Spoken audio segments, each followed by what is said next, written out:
Where we left off last time was beginning to talk about what process evaluation is and what it actually entails.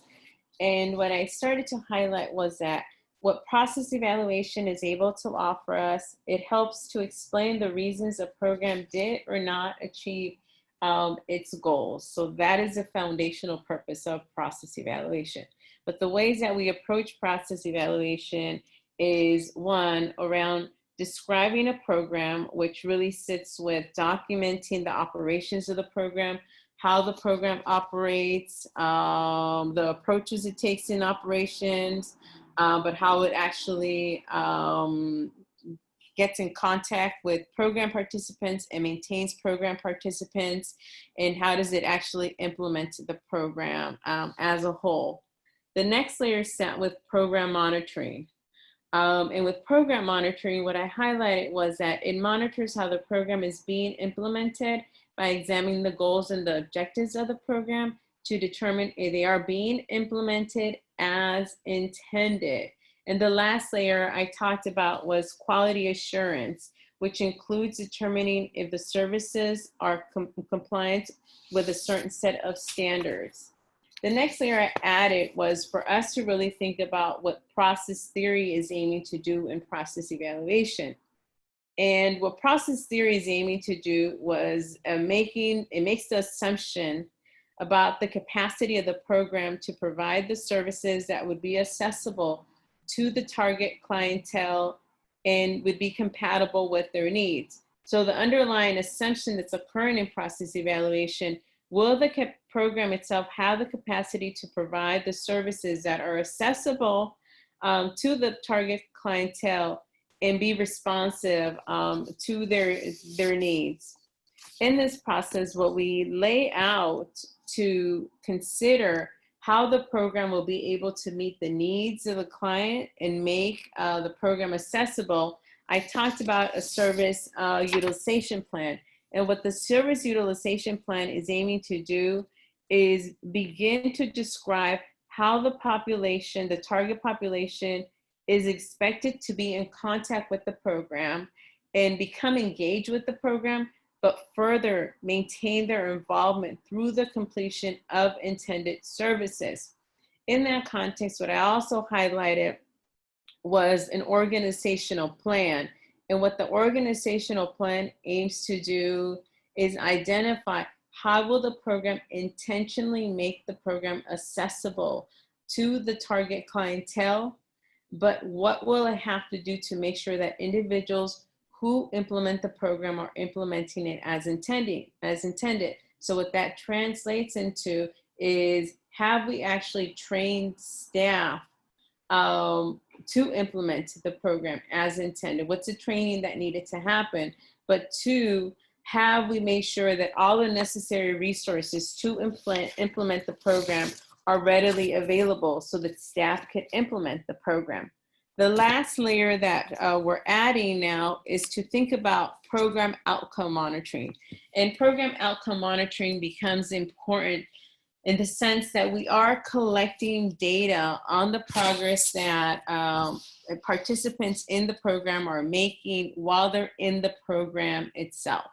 And so what we have to make sure that we've done is that we've developed indicators that are measuring only the target population who's receiving the services.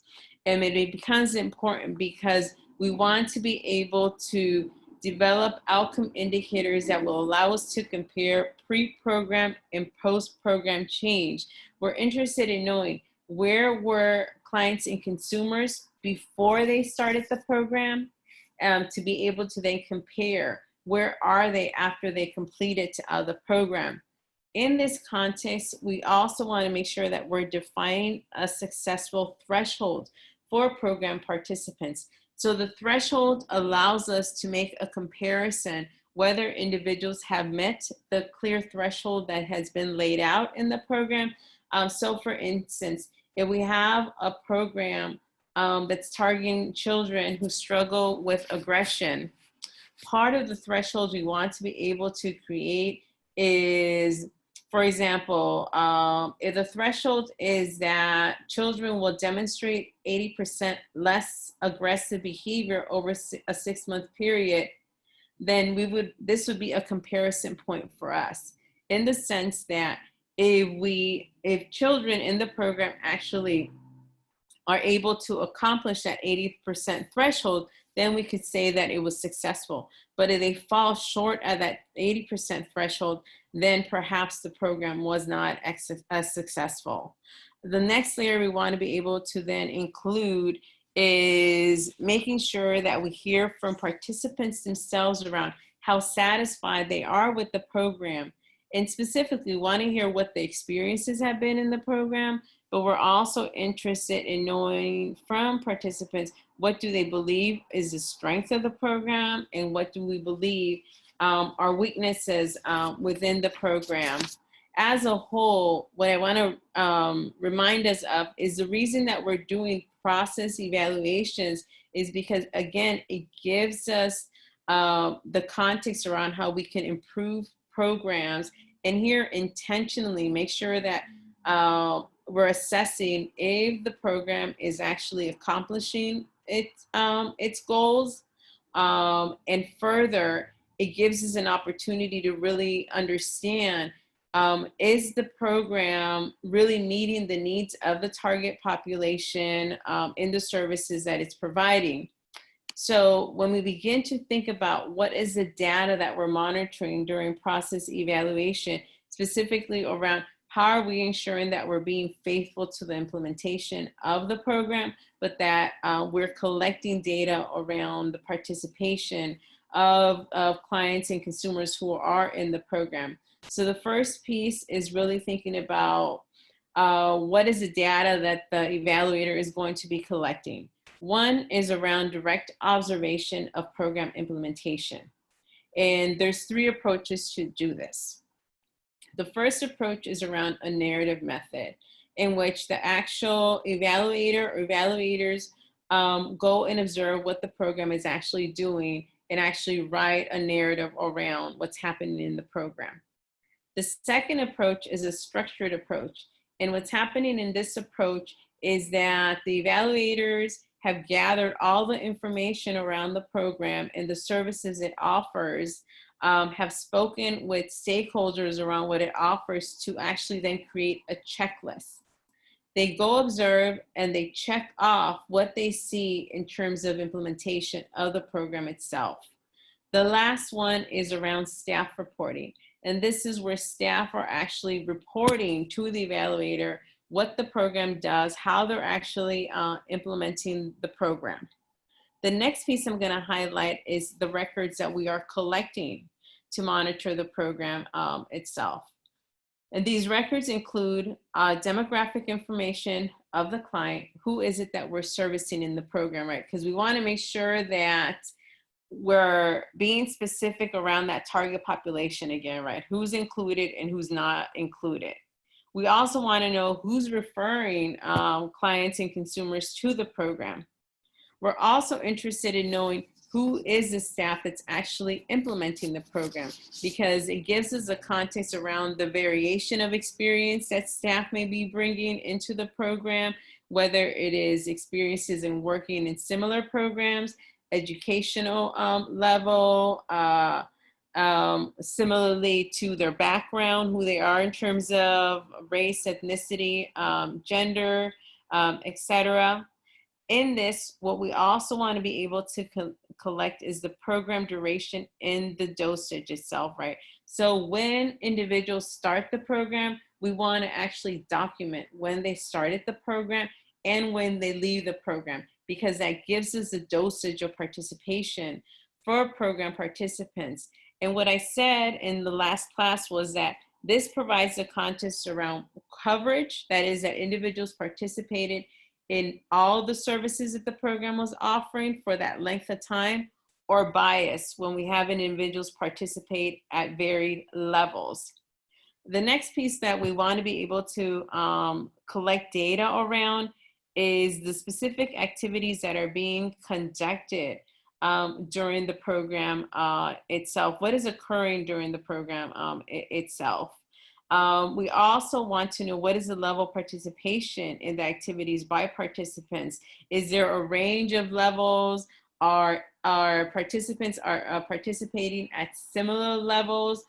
Because this becomes important around how level of participation shapes the ways that potential clients and consumers can benefit from the program.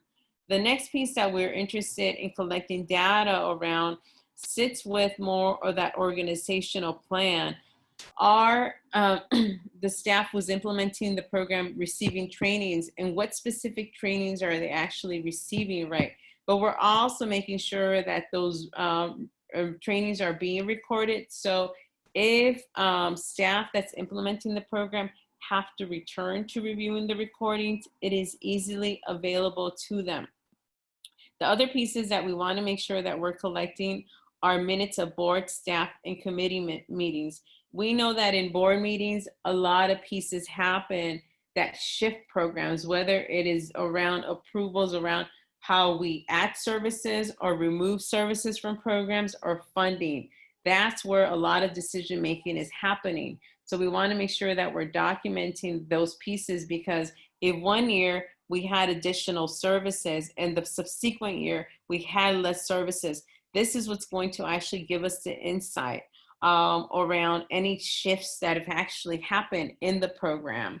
The next piece that we want to make sure that we're documenting is any correspondence that we have concerning the program, because again, right, this again is going to provide insight around any changes that have occurred within the program. Obviously, we also want to make sure that we are collecting financial data and how much the actual program is costing as a whole. The next layers that we want to think about is the data that we're actually collecting from participants themselves. And particularly, we want to know the quantity of services that are being received from participants, right? And how they're actually utilizing what they're learning in the program. And obviously what I highlighted, how will we make sure that we include client consumer satisfaction data? Because this gives us important information around how program participants are experiencing that program. Where do they see the strengths, where do they see the weaknesses, and where do they actually see some of the barriers in the program itself? Where did they experience barriers? And what I said was that this is the space that it still allows us to improve the program to make sure that it is meeting the needs of the target consumers and clients that it was aiming to meet. So as we think about the Families First program, one of the articles you read for this week's reading, what the Families First program is aiming to do is it provides high intensity family visitation for families who've had children be placed out of homes.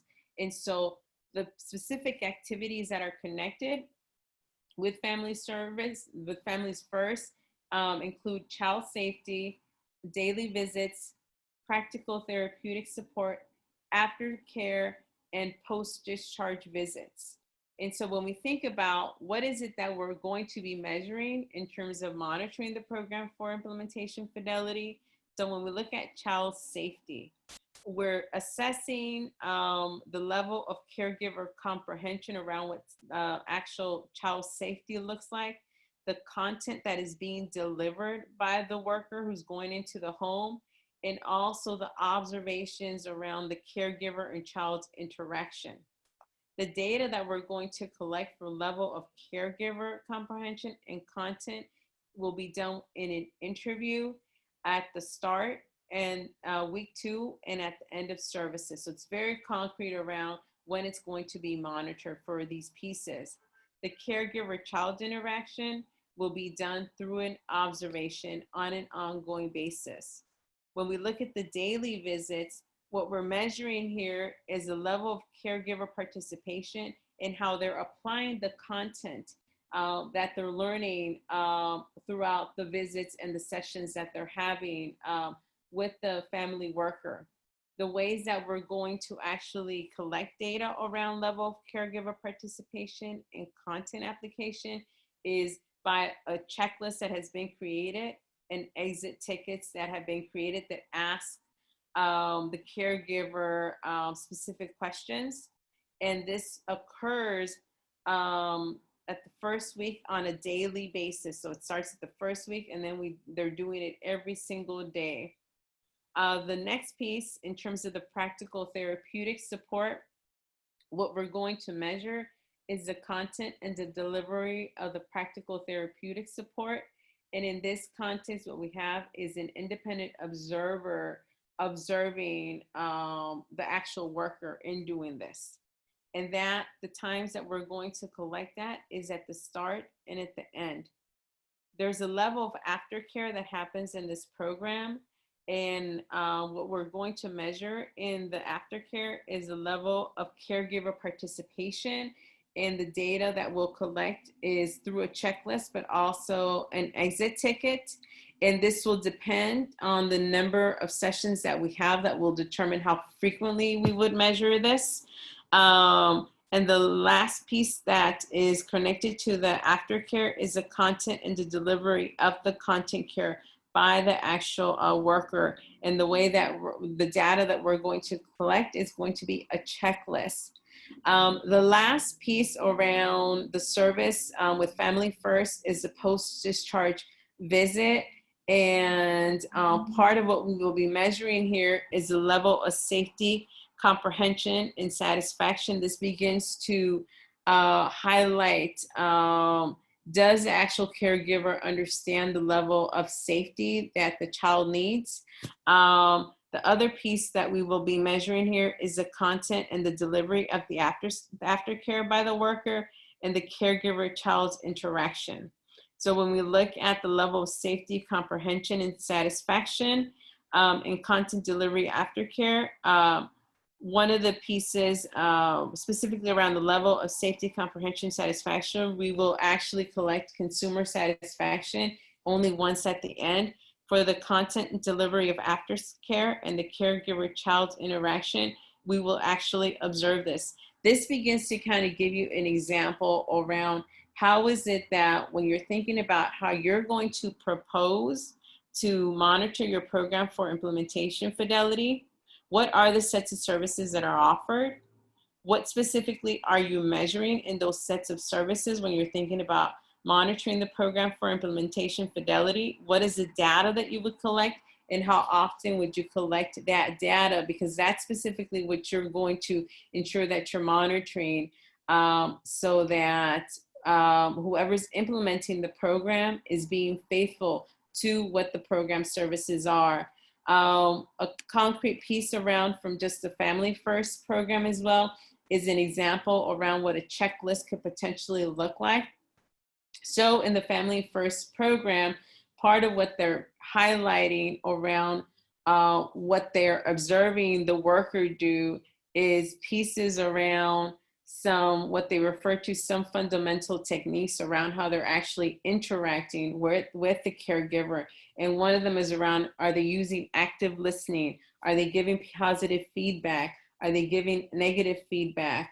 Are they using supporting I messages? Are they using confronting I messages? But this is, again, right, this is around the observation that is made of the worker in a similar light. Another layer to the Family First program is around gathering information and setting goals. So the observer of the worker is observing, are they gathering information and around the conversation that they're actually having between the caregiver and the worker? Are they using goal cards? Are they setting goals and priorities? Are they establishing working points? And then in this process, are they actually introducing and administering questionnaires? So this begins to provide a very thorough overview around what does it mean to monitor programs for implementation fidelity, but what is the data that needs to be collected to be able to monitor programs for implementation of fidelity.